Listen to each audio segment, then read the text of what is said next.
we have decided we're going to move our stuff out of our apartment in Detroit, and we're going to start traveling around in the van.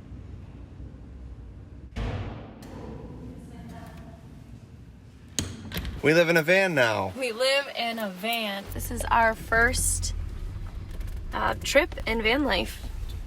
We're Can't pretty see excited. Here we go. As of the release of this video, we have officially lived in Clever Girl for 1 full year. It's been a year full of tons of adventures, and we've had so much fun. So what made us decide to live in a van?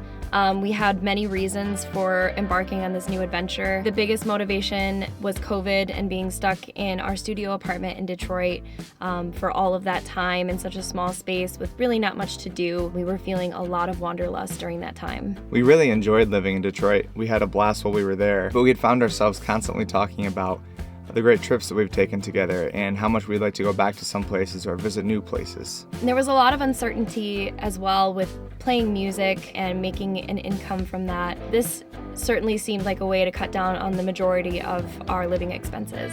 One other thing is we lived at least an hour and a half, if not 2.5 hours from a lot of our family while we were living in Detroit. And throughout COVID, since we weren't allowed to really see family, we learned to really appreciate that time more. So moving into a van felt like a great way to do all three of those things. We could see family more often, we could reduce our cost of living, and we could also get a chance to travel around to all the great places that we wanted to see. When we finished the van build, we put up a map of the contiguous United States, and so far we've been able to put up 17 states onto the map, which is really incredible. And that's not even including the states that we've only driven through. Our rule in putting up a state on the map is that we need to spend at least a day exploring and then spend the night there as well.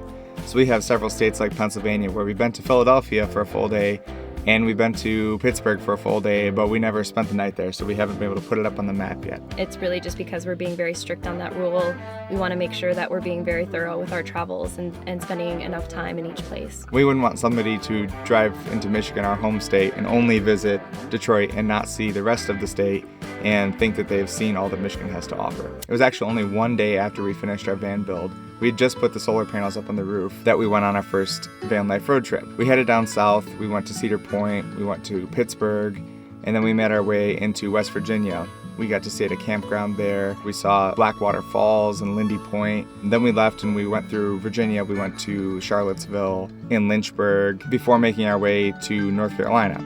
In North Carolina, we stayed for quite a while at a campground, got to go see Chapel Hill. We went to Carowinds and briefly crossed over into South Carolina. We stayed for a day in Charlotte, and then we headed back up north to Kings Island and Ohio, and then back to Michigan. So that first trip, we got to visit a few different theme parks and see a lot of really cool states and make some awesome memories for our very first road trip. But we did the whole trip in only about a week and a half, so it was our shortest by far.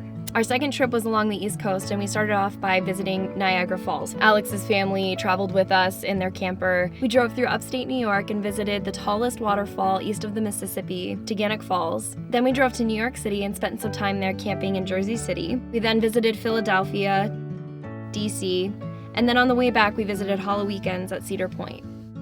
Our last trip of 2021 was to Florida. On our way down to Florida, we also got to check out Kings Island for their Halloween event. We drove down to Fort Myers Beach in Estero Island and got to spend some quality time with Kaylee's family. Then we met up with my friend Chris in Orlando to do Halloween Horror Nights at Universal Studios. After spending some good time at Universal and some time at Disney as well, we made our way to the Atlantic coast of Florida. We went to the oldest city in the United States, St. Augustine, and then we went to Stewart and Jupiter, Florida, before making our way back to Orlando. We drove back up to Michigan just in time for my grandpa's birthday and Thanksgiving. We got to fulfill one of our main hopes in van life, and that was to spend more time with family because we spent all of the rest of November and December hanging around with our families. Winter in Michigan is pretty brutal, so we wanted to spend some time down south during the winter months. So our next trip we went and explored the deep south. First we went straight down to Florida. We spent about a month in Florida, going to Universal and Disney and spending some time there. I got to visit my brother quite a bit because he decided to move down there as well. And Alex's brother and his family actually came down and spent some time with us. We drove to Savannah, Georgia, then Charleston, South Carolina, Columbia, South Carolina, and then on to Alabama. There were caves that we got to explore together. We visited Birmingham, Alabama, Montgomery, Alabama, and Selma, Alabama. From there, we went and visited Jackson, Mississippi, and we had some very, very interesting times there. Next, we went to Louisiana. We stayed at a campground on Lake Pontchartrain, and we spent our Super Bowl Sunday there. Next, we went to New Orleans and spent about 4 days there. Then we made the drive back to Michigan in time for our St. Patrick's Day gigs. Our most recent big and interstate trip was to Texas. We started out by heading down to Arkansas. We got to spend a little time in Little Rock and explore that. We also got to check out Johnny Cash's boyhood home in Dyess, Arkansas, which was really neat. We finally made it into Texas, and by that time we were feeling a little sick. We both had the flu. We were both van-ridden. We didn't leave the van a whole lot. Once we were starting to feel a little better, we got to head into Austin. We went and checked out the small town where we were staying, Lockhart, Texas, which is the barbecue capital of Texas. Another small town that's very historic is Greene. We got to see that. And then we also went to San Antonio. After leaving Central Texas, we headed to the coast and spent a week in South Padre Island. Instead of heading straight back to Michigan, we decided to add another leg onto our trip by driving all the way across back to Florida again. On our way, we went through Houston and Baton Rouge, Biloxi, and Mobile, and finally Tallahassee before making it to Orlando. We spent about a week in Orlando and then made the drive back to Michigan for the summer. Fulfilling another one of our goals to have a more sustainable way of life, we wanted to make sure to be in Michigan for the busy time of year for music. So we've been able to spend the first couple of months of the summer here and working as much as we possibly could. To kick off the summer, we decided to take a trip up to northern Michigan for my birthday. There, we camped at Leelanau State Park, which was just beautiful. Next, we went to Sleeping Bear Dunes and we hiked a whole bunch. We went all the way to the lake and back. Then we drove through Mackinac City into the Upper Peninsula, where we camped for a few days at Pictured Rocks, and we hiked a lot and we saw a lot of beautiful, beautiful landscapes. On our way back to the Lower Peninsula, we went and visited Tequamanon Falls. We had spent so much time exploring all of these other states, it just felt so wonderful for us to spend a lot of time in Michigan and explore our home state and grow our appreciation for it. With so many excellent adventures that we went on and so many new memories made, a few moments in particular stand out to each of us. My favorite trip overall was the trip to the East Coast. I am a sucker for cities. I love the architecture and seeing different lifestyles and the music and people.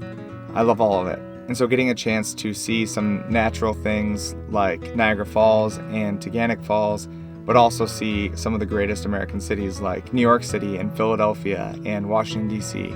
were just huge highlights for me. One particular moment that stands out in that trip was waking up and seeing Teganic Falls and then rushing across the state of New York to make it to New York City in time for a showing at the Ed Sullivan Theater for Stephen Colbert. We just got to our campsite in time, got changed, hopped on the subway, and had to run in line to get there in time, and we just made it. And it was just like so encapsulated everything that I love about van life, where you can be next to a waterfall one moment and in the middle of a bustling city in a hurry the next moment. And it's just so unexpected and refreshing. I had fully expected to love our time in New York City and Washington, D.C. I had been there several times before and explored a lot, and I know how much I love those places. I was extremely surprised by how moved I was at Independence Hall in Philadelphia. We had an excellent tour guide there who just set the scene so well and put us like in their shoes, and I was brought to tears. Like, it was amazing and totally unexpected. I think my favorite trip, and this really surprises me, was the Texas trip. And this one was packed with a lot of family time as well, and I think that made everything feel more special to me. Even though we were sick for a good portion of it, I remember us going into Austin, Texas, and it was one of my favorite days ever. We just had so much fun the whole day. We sat under the bridge and watched the largest urban bat colony fly out into the night, and I never thought that we were going to experience something like that. We were listening to live music when a stranger drew us on a piece of paper and gave it to us, and it's those moments that were just so unexpected that makes everything feel so special. One of my favorite moments was during our first trip when we were driving through West Virginia, and we were driving through the mountains, and it was so nerve-wracking going along these curves, and it started raining and getting dark. I was sort of tense the whole time, but as soon as we got to our campsite, the stars were so bright. We get out of the van, and then we just hear this soft music in the background. It was just pure magic. We looked at each other and we were like, wait, listen. And there was an Appalachian band playing in their tent a few sites over.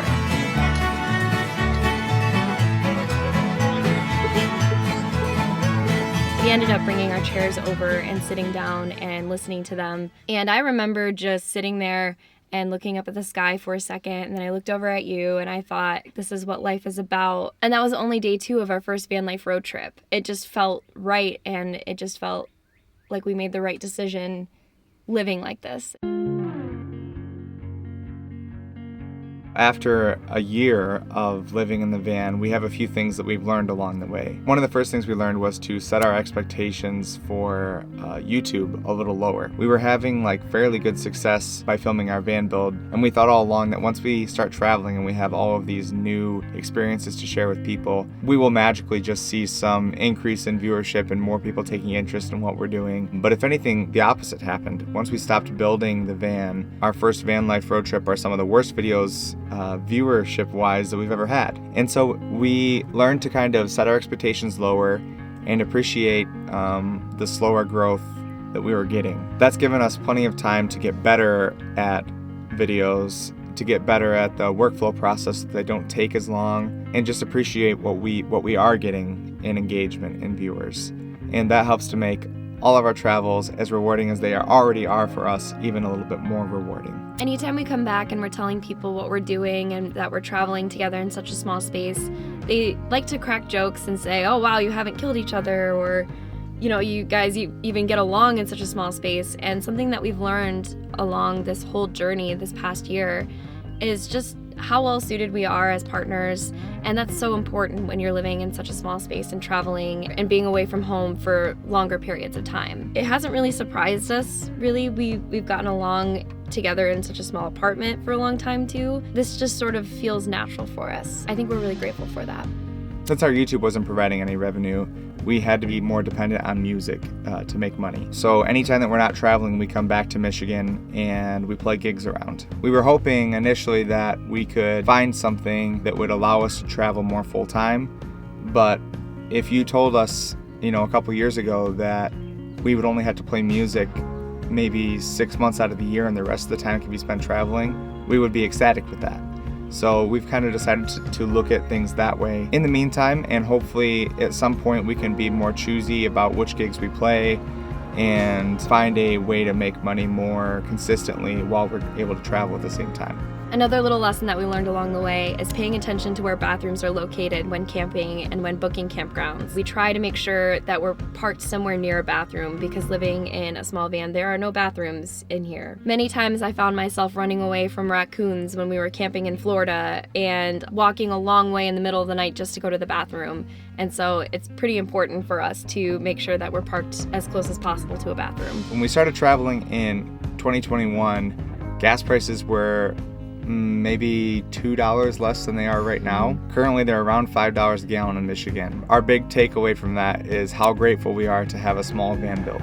When we fill up gas and it costs us $70, the first thing we think is if we had a bigger van build, that $70 would be more like $140 for the same amount of travel distance. We get almost 30 miles a gallon in Clever Girl. With all the disadvantages that come with having a small van, that is one of the biggest advantages. We're actually going to do a whole video on why building out a small van might be a good idea. Definitely has been for us. We're really grateful to have this, especially because of the gas prices. We have a few goals heading into our second year of van life. One of those goals is to meet more of a community. We're hoping to travel out west, maybe meet more people doing van life that are closer in age as well, and have similar interests as us. That's one thing that we haven't really found so far in this first year of van life. We've met a few travelers, but nobody that we found a close relationship to, and we really hope to find that going into the future. Another goal of ours is to travel a little cheaper. We've done a lot of theme parks, we've done a lot of eating at new restaurants and things, and all that costs quite a bit of money.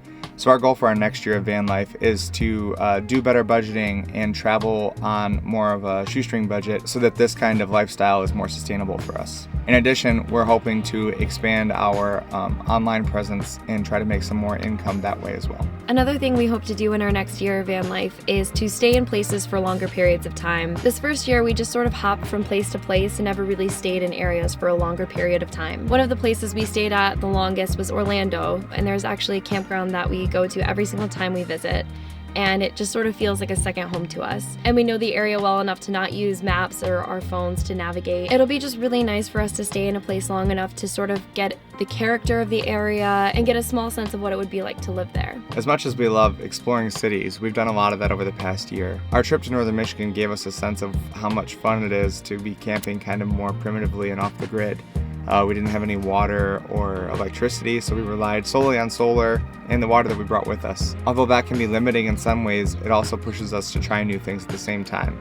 So we'd love to travel out west and maybe go to some public lands and just camp out in some place remote, not near any city or anybody else. We think that that would be a really fun experience to have. We already have a few trips planned out for this next year of van life, and the first one will actually be leaving the van behind because we will be going on a trip to the UK and Ireland. We'll be exploring the UK for about 2.5 weeks. We'll be backpacking and taking trains, staying in hostels, and we're so excited for that trip. After flying back from London, we'll be spending a couple more weeks in Michigan with some odds and ends gigs before we go on a long road trip. We're gonna go through Canada and see Toronto and Montreal, spend some time in New England, hopefully fill in some more of the map with the states that we're missing, and then make our way down the coast back down to Florida. We'll be spending a little bit of time in Orlando with family and then heading down to Key West, which we're really excited about. After leaving Key West, we'll probably spend some time in Estero Island, Fort Myers, come back to Orlando for a couple weeks, and then head back to Michigan for the holidays. And we've been planning for a while to go out west, and we're really excited to experience everything the West has to offer, and we hope to find a community out there as well and meet new people. Our first ever trip actually in the van before its current build was out west. Kaylee flew out to Portland, Oregon, and we made the trip back across the country back to Michigan, so it'll be kind of fun to recreate some of those memories. Definitely. When setting out into van life, we made a decision not to put a definite end date on it. We didn't want to sign up for more than we were ready for, and we also didn't want to limit ourselves. We decided that it would be okay if we only wanted to do this for 6 months or a year. Fortunately, things have been going really smoothly, and we've been really enjoying our time traveling around. Living this lifestyle has really given us the opportunity to be more adventurous and to be more curious about the world. And no 2 days are the same, and that's so exciting to us and refreshing and challenging. And so for the foreseeable future, we're going to stick with van life, and we're really happy with that decision. Not only has van life given us what we wanted as far as time spent traveling, but it's made the time that we've had back in Michigan all the more rewarding because we've had those adventures.